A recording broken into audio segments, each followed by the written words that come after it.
Hi friends, இந்த வீடியோவில் வந்து நம்ம என்ன பார்க்க போகிறோம் அப்படின்னு கேட்டிங்கன்னா, இப்போ வந்து நம்மளோட ஆஸ்காரில் வந்து நம்மளோட கங்குவா திரைப்படம் வந்து இப்போ வந்து தகுதி பெற்றிருக்கு அப்படின்றது இப்போ வந்து அஃபிஷியலாக நியூஸ் வந்துருக்குங்க. ஸோ மொத்த இந்தியன் சினிமாக்கே வந்து ரொம்ப ரொம்ப ஒரு பெருமையை வந்து நம்மளோட கங்குவா திரைப்படம் வந்து சேர்த்துருக்கு அப்படின்னு சொல்லலாம்.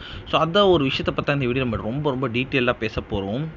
இப்போ வந்து நம்மளோட இந்த ஆண்டு வந்து அதாவது 2024 அப்படின்னு சொல்லலாம். ஸோ அந்த ஒரு ஆண்டில் வந்து ரொம்ப ரொம்ப மோசமான விமர்சனம் பெற்ற திரைப்படம் கங்குவா அப்படின்னு சொல்லலாம். ஆனால் வந்து ரசிகர்கள் நிறைய பேர் கொஞ்சம் பிடித்த படம் அப்படின்னு தான் சொன்னாங்க. ஆனாலுமே வந்து இந்த திரைப்படம் வந்து ரசிகர் மத்தியில் ரொம்ப ரொம்ப மோசமான விமர்சனம் பெற்றுச்சு. ஸோ சூர்யா மற்றும் சிறுத்தை சிவோட கூட்டணியில் இந்த திரைப்படம் வந்து உருவாகி ரசிகர் மத்தியில் செம்ம பெரிய எதிர்பார்ப்பு ரிலீஸ் ஆச்சு. ஆனால் வந்து இந்த திரைப்படம் முழுக்க முழுக்க வந்து அவர்களை வந்து சுத்தமாக திருப்திப்படுத்தலை அப்படின்னு சொல்லலாம்.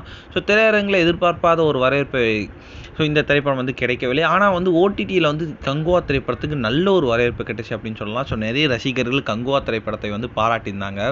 ஸோ கடுமையான விமர்சனம் செய்த அளவுக்கு வந்து இந்த திரைப்படம் வந்து அவ்வளோ மோசமான படம் இல்லை கங்குவா. ஸோ நன்றாக தான் இருக்குது அப்படின்றது நிறைய பேர் வந்து ஓடிடியை பார்த்து வந்து அவங்க வந்து ரிவ்யூ கொடுத்துருந்தாங்க. இனி வந்து இப்போ வந்து 2025 ஆண்டுக்கான ஆஸ்கார் தகுதியிட்ட படங்கள் லிஸ்ட்டில் வந்து இப்போ வந்து வெளியே வந்திருக்குங்க. அந்த ஒரு லிஸ்ட்டில் வந்து இந்தியன் சினிமா சார்பில் வந்து நம்மளோட கங்குவா திரைப்படம் வந்து இப்போ வந்து தகுதி பெற்றிருக்கு அப்படின்னு இப்போ வந்து நியூஸ் வந்திருக்கு. மேலும் வந்து மலையாள சினிமாலேருந்து ஆடு ஜீவிதம் படமும் வந்து இந்த ஒரு லிஸ்ட்டில் வந்து இடம் பெற்றிருக்கான்.